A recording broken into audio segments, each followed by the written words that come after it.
اولئک کتب فی قلوبہم الایمان وایدہم بروح من. یوں تو نبی کی ساری جماعت ہی اعلیٰ ہے. نبی مکرم صلی اللہ علیہ وسلم کے ساتھ جس کی نسبت بن گئی، جس کا تعلق بن گیا، وہ کامیاب ٹھہرا. اور صحابی ہونا ایک ایسی نسبت ہے جو جتنی بھی محنت کر لی جائے یہ نسبت آپ کو حاصل نہیں ہو سکتی. کائنات کا کتنا ہی بڑا ولی ہو، قطب ہو، یا کتنا ہی بڑا ابدال ہو، عبادت گزار ہو، ایک لمحہ بھی اللہ کی نافرمانی میں اس کا نہ گزرتا ہو، مگر اس کے باوجود وہ صحابی رسول کے مقام تک نہیں پہنچ سکتا. جناب رسول اللہ صلی اللہ علیہ وسلم کی محفل اور مجلس کی ہی نسبت اور اثر تھا کہ جو اس محفل میں، اس مجلس میں، ان کی معیت میں ایک لمحے کے لیے بھی ٹھہر گیا، آ گیا، بیٹھ گیا، دیکھ لیا، ایمان کی حالت میں وہ دنیا اور آخرت میں سرخرو ہو گیا. انہی کامیاب لوگوں میں، انہی برگزیدہ لوگوں میں سیدنا امیر معاویہ رضی اللہ تعالیٰ عنہ کا نام گرامی بھی اسی میں شامل ہوتا ہے.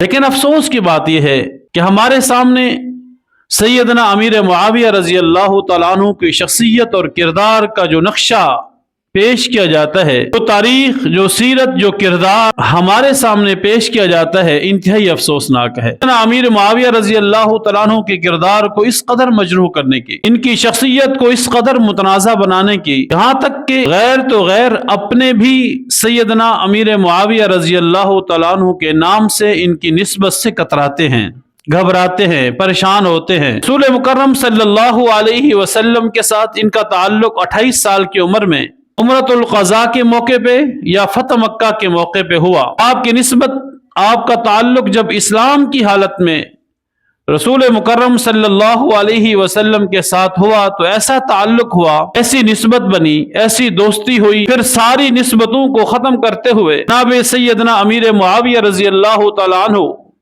آقا کریم صلی اللہ علیہ وسلم کی ہر سفر اور حضر کے ساتھی بھی بن گئے. آج کی زبان میں اگر کہا جائے تو آپ صلی اللہ علیہ وسلم کے پرسنل سیکرٹری بھی بن گئے. آپ کے تعلقات کے اس محبت بھرے لمحے کو دیکھ کر، آپ کے جذبات کو دیکھ کر، آپ کے اخلاص اور خلوص کو دیکھ کر، آپ کی محبت اور مودت کو دیکھ کر جناب نبی کریم صلی اللہ علیہ وسلم نے اپنے خطوط کی کتابت کی ذمہ داری آپ کے سپرد فرما دی. اکثر خطوط جناب سیدنا امیر معاویہ رضی اللہ تعالیٰ عنہ کے قلم سے لکھے گئے. جب قرآن کریم لکھنے کی باری آئی، رسالت مآب صلی اللہ علیہ وسلم نے جبریل امین سے پوچھا، میں کتابت وحی کی ذمہ داری امیر معاویہ رضی اللہ تعالیٰ عنہ کے سپرد کرنا چاہتا ہوں، آپ بتائیے وہ کیسے شخص ہیں؟ انہوں نے کہا وہ طاقتور بھی ہیں اور امین بھی ہے. انہو قوی امین. آپ کے ایک ایک حرف کی ذمہ داری بھی لیتے ہیں اور دیانت داری کا بھی مظاہرہ فرمائیں گے. چنانچہ رسول اللہ صلی اللہ علیہ وسلم آپ کے اسلام کی مختصر سی زندگی، لیکن اس کے باوجود کتابت وحی کی اتنی بڑی ذمہ داری آپ کے سپرد فرما دی. اور جناب امیر معاویہ رضی اللہ تعالیٰ عنہ کی صفات میں سے ایک منفرد صفت، آپ کے والد حضرت ابو سفیان رضی اللہ تعالیٰ عنہ اسلام کے بڑے دشمنوں میں آپ کے شمار ہوتا تھا، لیکن اس کے باوجود جناب امیر معاویہ اسلام کے خلاف کسی ایک جنگ میں بھی شریک نہیں ہوئے. جو اللہ تبارک و تعالیٰ نے ان کے سینے میں اسلام سے پہلے ہی اسلام کی محبت ڈال دی تھی. جناب امیر معاویہ رضی اللہ تعالیٰ عنہ کے نبی مکرم صلی اللہ علیہ وسلم کے ساتھ پہلی نسبت تو یہی ہے کہ وہ آپ کے صحابی رسول ہیں. یہ سب سے بڑی نسبت ہے. دوسری نسبت یہ ہے کہ وہ کاتب وحی بھی ہیں. 1 لاکھ سے زائد صحابہ کرام کی تعداد ملتی ہے، لیکن کاتب وحی چند ہیں. ان چند صحابہ کرام میں سے جناب امیر معاویہ رضی اللہ تعالیٰ عنہ کا شمار بھی ہے. حالانکہ اسلام لانے میں آپ بہت بعد کے صحابہ کرام میں سے ہیں، اس کے باوجود اتنی بڑی نسبت، اتنا بڑا تعلق.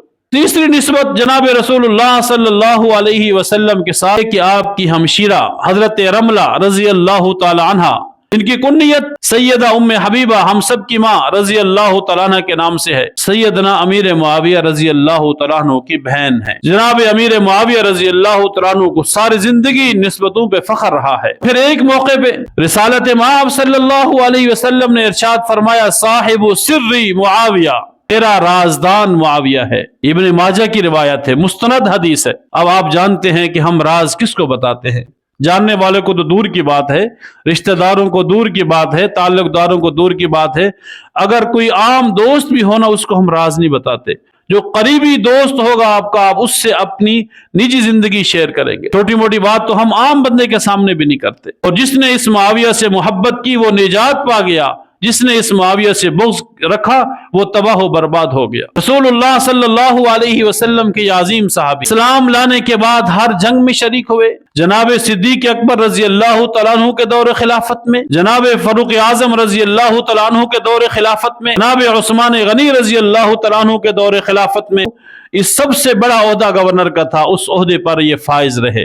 جناب عمر فاروق رضی اللہ تعالیٰ عنہ کے زمانہ میں حضرت امیر معاویہ نے ان کے سامنے ایک خواہش کا اظہار فرمایا کہ ہم اسلام کو ترویج دینا چاہتے ہیں، اسلام کو پھیلانا چاہتے ہیں، اسلام کو اس دیار سے نکال کر دیار غیر میں لے کے جانا چاہتے ہیں، آپ مجھے اجازت دیجئے میں اپنی فوج کے ساتھ، اپنے لشکر کے ساتھ ان ملکوں کا سفر کروں اور وہاں پہ اسلام کی فتوحات کے لیے کوشش کروں۔ جناب فاروق اعظم نے ارشاد فرمایا کہ وہ سمندر کا سفر ہے، وہ پانیوں کا سفر ہے، ہمارے لیے مشکل ہے، اتنے وسائل بھی نہیں ہیں۔ جناب امیر معاویہ رضی اللہ تعالیٰ عنہ خاموش رہے۔ اور پھر جب عثمان غنی رضی اللہ تعالیٰ عنہ کا زمانہ آیا، پھر آپ نے وہی گزارش دہرائی۔ آپ نے ارشاد فرمایا کہ میں اسلام کی فتوحات کو وہاں تک دیکھنا چاہتا ہوں، آپ مجھے اجازت دیجئے۔ جناب عثمان غنی رضی اللہ تعالیٰ عنہ نے اجازت دی۔ امریکہ کے جنگلات کو کاٹنے کے لیے لوگ مقرر کیے گئے۔ روایات میں آتا ہے 6 مہینے تک لوگ لکڑیاں کاٹتے رہے، جنگلات میں لکڑیاں کاٹتے رہے 6 مہینے تک، اور پھر ان لکڑیوں کو کاٹ کر بحری بیڑے بنائے گئے، کشتیاں بنائی گئی، اور اس بحری بیڑے کے اندر ایک روایت کے مطابق 1400 اور ایک روایت کے مطابق 1700 جہاز وہاں پہ رکھے گئے اس بحری بیڑے کے اندر۔ اتنا بڑا بیڑا بنانے والا جناب امیر معاویہ رضی اللہ تعالیٰ عنہ ہے۔ سمندری سفر سب سے پہلے صحابہ اکرام کی زندگی میں کرنے والا جرنیل جناب امیر معاویہ رضی اللہ تعالیٰ عنہ۔ فقط پوری دنیا کی آبادی جغرافیہ طور پر 1,20,00,000 سے کم و بیش اوپر نیچے ہے۔ حضرت امیر معاویہ رضی اللہ تعالیٰ عنہ کا جو خلافت کا زمانہ ہے اور پھر ان کی جو آبادی ہے وہ 64,65,000 مربع میل پر محیط ہے، یعنی کہ آدھی دنیا سے بھی زیادہ حضرت امیر معاویہ رضی اللہ تعالیٰ عنہ 19 سال تک حکمران رہے، اور اردن شام اس کے آپ رہے تقریباً 20 سال تک، وہ بھی تقریباً پاکستان کی آبادی سے بڑا ایک ملک ہے، 64,65,000 مربع میل کا یہ حکمران۔ لیکن افسوس کی بات یہ ہے کہ ہمارے سامنے جناب امیر معاویہ رضی اللہ تعالیٰ عنہ کا وہ شخصیت اور ان کی زندگی کا وہ گوشہ ہمارے سامنے لایا جاتا ہے جو حضرت علی رضی اللہ تعالیٰ عنہ کے ساتھ متوازی طور پر گزرتا ہے۔ حضرت امیر معاویہ رضی اللہ تعالیٰ عنہ 78 سال کی عمر میں فوت ہوئے، 78 سال کی عمر میں فوت ہوئے، اور آپ کی جو تنازع کی زندگی ہے ٹوٹل 5 سال ہے۔ حضرت علی رضی اللہ تعالیٰ عنہ کے ساتھ جو آپ کا تنازع ہوا وہ صرف 5 سال تک رہا۔ 28 سال کی عمر میں حضرت معاویہ اسلام لے کر آئے، 78 سال کی عمر میں فوت ہوئے۔ یوں 50 سالہ اسلامی زندگی میں ہمیں صرف حضرت امیر معاویہ کی سیرت اور تاریخ صرف حضرت علی کے ساتھ متصادم ہوتا ہوا، کھڑا ہوتا ہوا دکھائی دیتے ہیں۔ یہ تاریخ دان ہمیں بتاتے ہیں کہ جناب امیر معاویہ اہل بیت کے بھی دشمن تھے، جناب امیر معاویہ صحابہ کرام کے بھی دشمن تھے، نعوذ باللہ جناب امیر معاویہ اسلام کے بھی دشمن تھے، اور ہم اسے مان بھی لیتے ہیں۔ ہمارا ذہن منفی چیز کو قبول کرنے میں دیر نہیں لگاتا اور مثبت چیز کو قبول کرنے میں بہت ٹائم لگتا ہے۔ کیساریہ آپ نے نام سنا ہوگا، اور یہ دنیا کا سب سے بڑا شہر ہے کیساریہ۔ یہ وہ شہر ہے کہ جس شہر میں ایک رات میں جو فوجی گشت کرتے تھے، جو سپاہی گشت کرتے تھے نگرانی کے لیے، اس شہر کی وہ 1,00,000 فوج کی تعداد تھی۔ 1,00,000 فوجی جس شہر کا گشت کرنے والے ہوں، آپ اندازہ لگائیں وہ شہر کتنا بڑا ہوگا۔ ہمارے شاید پنڈی، اسلام آباد، یہ سارے ملا کے بھی 1,00,000 فوجی نہیں ہوں گے۔ اس ایک شہر میں گشت کرنے والے فوجی 1,00,000 تھے۔ افغانستان، ہند، اور یہاں آپ کا سوات، لکی مروت، پشاور، یہاں تک حضرت امیر معاویہ کی فوجی آئی۔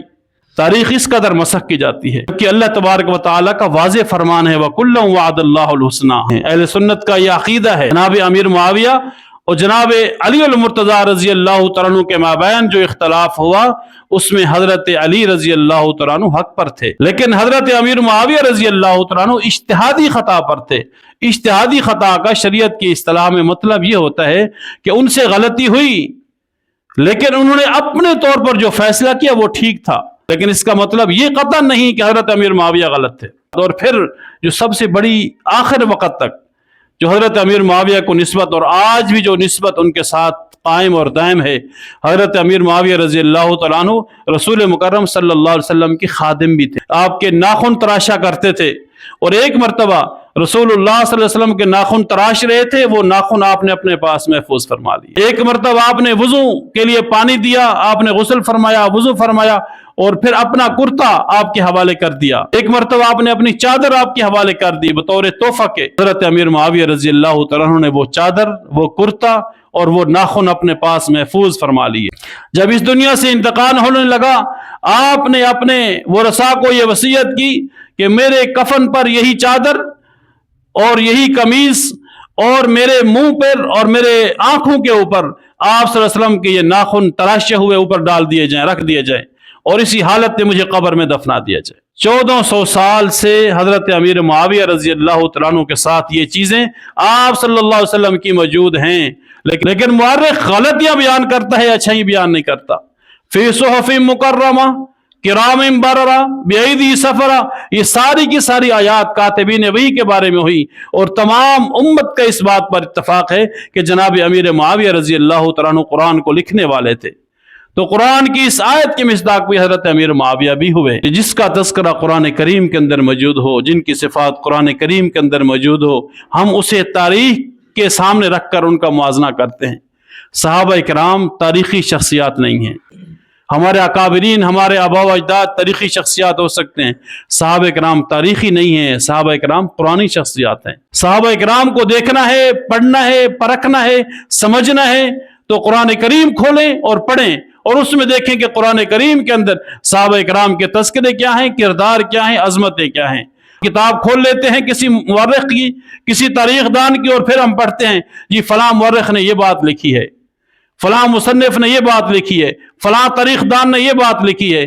قرآن کریم کے شخصیات کو تاریخ دانوں سے سمجھنے کی اگر ہم کوشش کریں گے تو ہم خود بھی گمراہ ہوں گے اور پھر اپنے آنے والی نسلوں کو بھی گمراہ کریں گے۔ صحابی ہونا ہی کافی ہے حضرت امیر معاویہ کے لیے، بس باقی ساری چیزیں آپ چھوڑ دیں جن کے بارے میں اللہ رب العزت نے دنیا کے اندر فرما دیا رضی اللہ عنہم ورضوان، اس سے بڑی کون سی نسبت ہم تلاش کریں گے۔ تو 22 رجب آپ کا یوم وفات ہے، آپ رضی اللہ تعالیٰ عنہ کی خوشی میں کچھ ناعاقبت اندیش، کچھ اسلام دشمن لوگ اپنی خوشی کا اظہار کرتے ہیں اور ان خوشی کا نام کنڈو کے نام سے منسوب کر دیتے ہیں، اور کہتے یہ ہیں کہ اس دن حضرت امام جعفر صادق رحمۃ اللہ علیہ کی ولادت ہوئی، تو ہم ان کی خوشی میں یہ چیزیں بنا رہے ہیں۔ ایسی کوئی تاریخی روایت بھی نہیں ملتی کہ 22 رجب کو جناب امام جعفر صادق رحمۃ اللہ علیہ کی ولادت ہو یا وفات ہو، ایسا کوئی واقعہ نہیں ہے۔ دراصل حقیقت یہی ہے کہ اسلام دشمن اور یہودیت کے پیروکار سبعیت گروہ سے جن کا تعلق ہے، وہ لوگ حضرت امیر معاویہ کی وفات پہ خوش ہوتے ہیں کہ ہمارا دشمن آج فوت ہو گیا۔ اس خوشی میں وہ خاموشی سے، پہلے خاموشی سے کرتے تھے، آج کل کھلم کھلا کر رہے ہیں، اور ہم اہل سنت، ہم سنی برادری بھی ان کی محفل میں شریک ہو جاتے ہیں کہ ہمارے مسلمان بھائی ہیں، انہوں نے ہمیں دعوت دی کھانے پینے کی، تو خدا کے لیے اس رسم سے خود بھی بچیں، اپنے اولادوں کو بھی بچائیں، اپنے اہل محلہ والوں کو بھی سمجھائیں کہ 22 رجب کو کوئی خوشی کا دن نہیں ہے، بلکہ حضرت امیر معاویہ کی وفات کا دن ہے۔ اگر ایک لمحے کے لیے تصور کر لیا جائے، ایک لمحے کے لیے تصور کر لیا جائے کہ ایک وہ دن ہے جس میں آپ کے یوم ولادت، اور اسی دن میرے والد کا یوم وفات ہے، کیا میں وفات کا غم مناؤں گا یا اپنی ولادت کی خوشی مناؤں گا؟ عقل بھی نہیں مانتا اس بات کو۔ اگر ہے بھی صحیح، پہلی بات ہے ہی نہیں ایسا کوئی دن، اگر ہے بھی صحیح تو اخلاقی طور پر بھی یہ ہمیں زیب نہیں دیتا کہ ایک طرف وفات ہے، ایک طرف خوشی ہے، تو ہم خوشی منا رہے ہیں اور وفات کو چھوڑ رہے ہیں۔ اخلاقی طور پر، شرعی طور پر بھی ہمیں اس دن خوشی نہیں منانی چاہیے۔ اگر غم نہیں منانا، نہ منائیں، غم بھی نہیں منانا چاہیے اتنا، کیونکہ شریعت کے اندر صرف 3 دن سوگ ہے، لیکن کم از کم خوشی نہیں منانی چاہیے اس دن کہ ایک صحابی رسول اس دنیا سے گئے اور ہم خوش ہو رہے ہیں۔ تعالیٰ سے دعا ہے کہ اللہ تعالیٰ حضرت امیر معاویہ کی سیرت، کردار اور عظمت کو صحیح معنوں میں سمجھنے کی اور قرآن و حدیث کی روشنی میں آگے سمجھانے کی ہمیں اللہ تعالیٰ توفیق نصیب فرمائے۔